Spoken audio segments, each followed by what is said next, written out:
What is up, guys? It's Dan the Man, and today I'm back with round 4 of Chess Zone's 2-day classic tournament held in June. And this is the start of day 2 of the tournament. Ending day 1, I had a score of 1.5 out of 3, got 1 of each result. And round 3 was purely amazing, very fascinating, very instructive pawn endgame. I spent probably 10-ish minutes just covering that portion of the game, maybe even more. So that was definitely the highlight of the game, where I could have won against Ruben and been 2 out of 3, but we're 1.5 out of 3. I'm still happy with that result because he was higher rated and he's a prodigy, so I'm not complaining, but I kind of wish I had won that pawn endgame. But anyway, going into the second day, I'm paired against Joshua Chelladorai, rated 1928, and in round 2, I said I would have played Isabelle's brother, who is Joshua, in this round. Now, I played Joshua one other time on the channel, when he was around, 1700-ish, I think. We were both around that. Now, playing him again, but he's now considerably better. He's 1928, and I kind of forgot what he did the first time, and it's as if I was playing him for the first time. So let's just go ahead and jump straight into the game here. So Joshua has the white pieces, just like in last time, and he begins the game with e4. We get e5, as always, and here Joshua plays the very peculiar move c3, which I think he did against me last time, if my memory serves correctly. And I don't know, this is just something that he likes. It's not a very common move at all. It's called the McLeod attack. And it's not a bad move, but no one plays that, so it's a bit unorthodox. So here I play d5, just striking in the center. We get e takes d5, queen takes d5, and d4. And I can tell why Isabelle and Joshua are siblings, because the types of openings they play as white are very similar. This looks exactly like a Ponziani if the knight on f3 and the knight on c6 were developed. So if next move I played knight c6 and he went knight f3, it would mirror what Isabelle played against me. So I can tell that that they both have a same fondness of this opening, and they both probably studied at the same things together. They each have similar playing styles and chess preferences, so I can tell why they're related. But anyway, after d4, I go with knight c6, adding some more pressure on d4. Here, Joshua plays bishop e3, just adding more defense. I go with knight f6.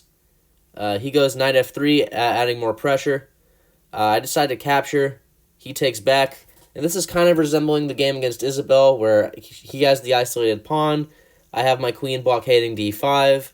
And this is very, very similar. And I was actually kind of happy that we were playing something similar, because I had already analyzed the game against Isabelle and the best moves that followed this sort of setup. So I was kind of hoping that, Joshua would play something nearly identical and I would play all the best moves. But we didn't quite get that far, because after c takes d4, bishop g4, I think in the game against Isabelle, she went bishop e2, and that's what Joshua does as well, so very similar, to say the least. I go with bishop to b4 check. He blocks with knight c3, and here I decide whether to castle kingside or queenside.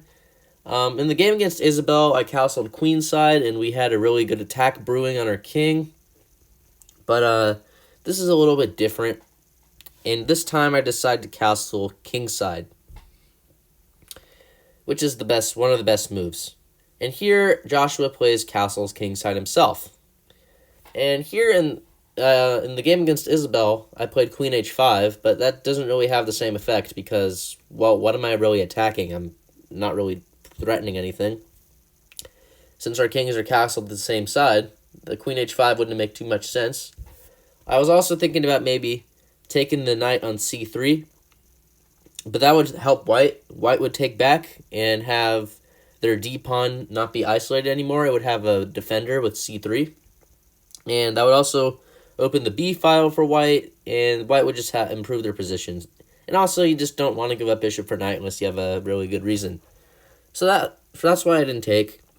And here, I spend a few minutes about where to move my queen, but I settle for queen d7.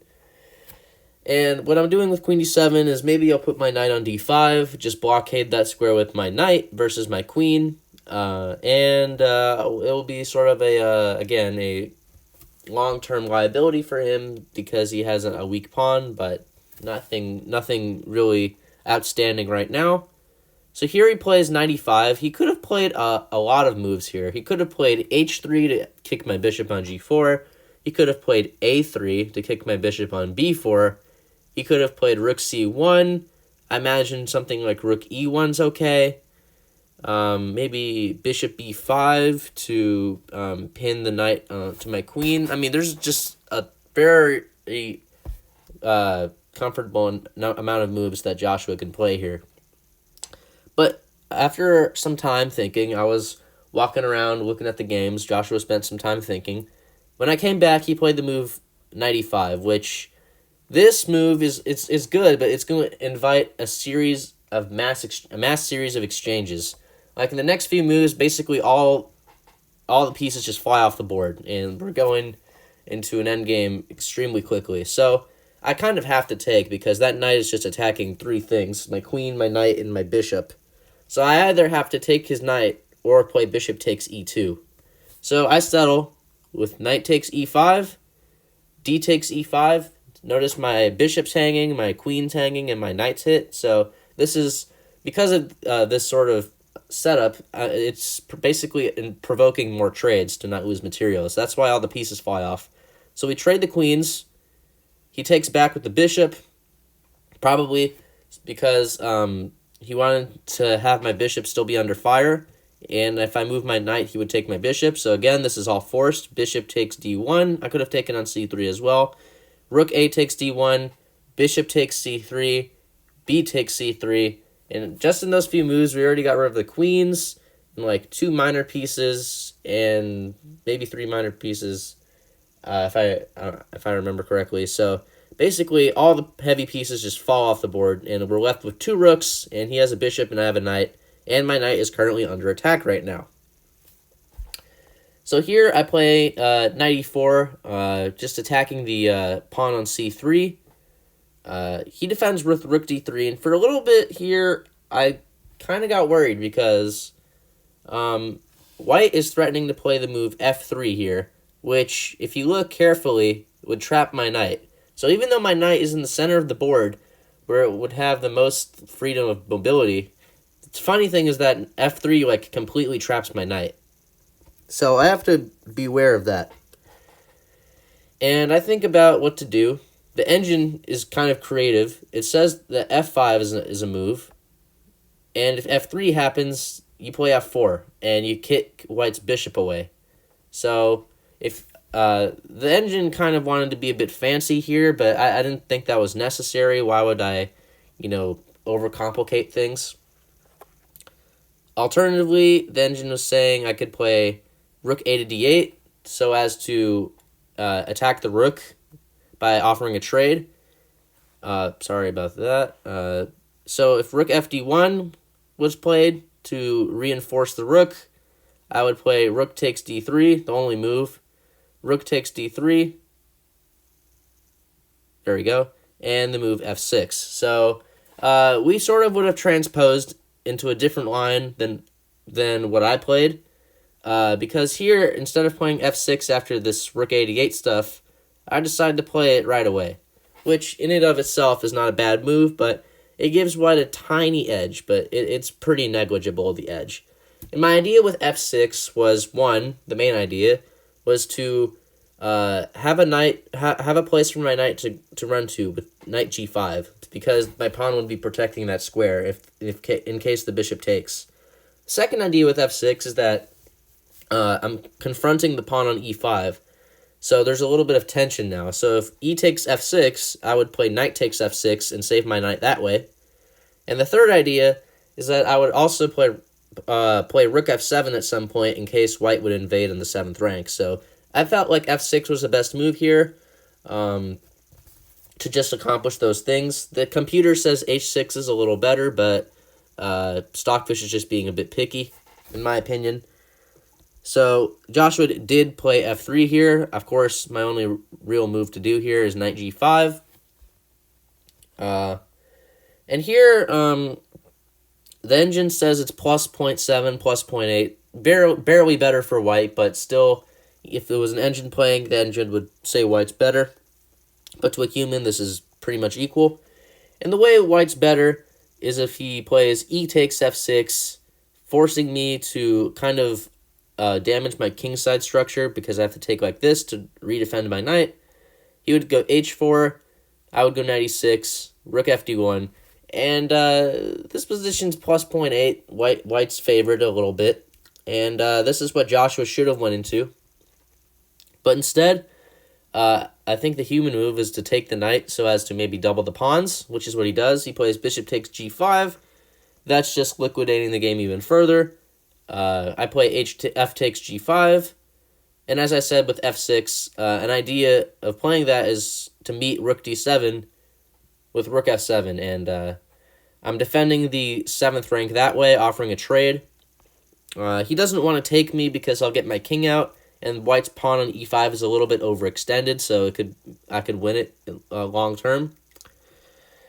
So Joshua plays the best move. He plays rook f to d1 to reinforce the rook on d7, basically keeping the tension. And here I noticed that Joshua really wants to play the move e6 here, which would be a problem because he would hit my rook, and if I were to take the rook on d7, he would take back with his rook landing on d7, and I would be in some trouble here because the rook's just really menacing on that square. So here I get my second rook into the game.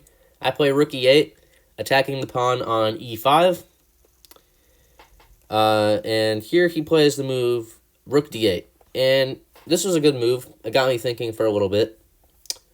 Because I was thinking about a few things. If I, let's say, take, this is not good. Although the engine, I didn't think this was good, although the engine says it's okay.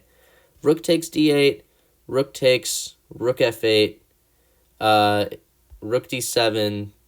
If I go rook f7, then e6 just wins for white because he would force the rook trade or force my rook backwards. Either case, white would just be crushing. So I kind of quickly eliminated trading on d8, although the engine says it's playable. So after rook d8, the first candidate move I was thinking about was king f8 to defend my rook that way. But I was kind of worried about e6 again to hit my rook. And I can't take the pawn because I'm pinned by the rook on d8. So I'd play the move rook e7. And then we get this kind of funny setup. We get the 4 rooks kind of in like a cube shape. This is kind of funny, like the setup. And there's a lot of moves here. You can take either rook, to be honest. You can take either one. You can not take either one. You can play g6 is what the computer is suggesting. So I could have went down this rabbit hole, but it would be very funny to have all the rooks just staring at each other like that. But I didn't kind of want to, allow e6 or anything, so I didn't do that. Instead, I play rook e7 to threaten to take his pawn. Here he plays rook takes e8 check, rook takes e8. And it's true that his rook can come down here and attack my pawns, but remember I have e5 attacked, so I'm not worried about losing any material. So we get rook takes e5, rook takes c7, rook a5. I could have played maybe rook b5 to defend, but I'm going with the counterattack. Rook a5, rook takes b7, rook takes a2, c4, rook c2. I know the c and a pawns are going to be traded next. Rook takes a7, and rook takes c4. And in this position, Joshua offered me a draw, and I, without thinking, said yes because, well, the whole game was basically very drawish, very bland, very boring, very centered around trading pieces, there wasn't much going on. So it was destined to be a draw, and the accuracy is going to prove it even more. So this game, we both played like Stockfish. We both played at a 97 accuracy. He played at 97.0. I played at 97.4. Again, basically a perfect game, a lot of trades, equal end game. Not much to be said about this. Not really too much to look at. But yeah, we both played well. It looked like as if two grandmasters had played this. So we get a draw. It's not like I could have won like in round 3. Joshua maybe could have pushed if he had played E takes F6, or yeah, G takes F6, just taking my pawn and going into the line I showed you with H4. That was his maybe chance to press for an advantage, but other than that, it was just totally drawn. And even here, like maybe he wanted to play on because I have the doubled pawns, but he offered me a draw instead, and I said yes. So yeah, we get a peaceful game here. We have a score of 2 out of 4. We get 2 draws, a win and a loss, and this was the first game of the second day of the tournament with 1 round to go. And yeah, not much to say about this. If you like this game, let me know. Stay tuned for the last game I'll post shortly. Feel free to comment, like, and subscribe. And yeah, have a great rest of your day or night. Bye.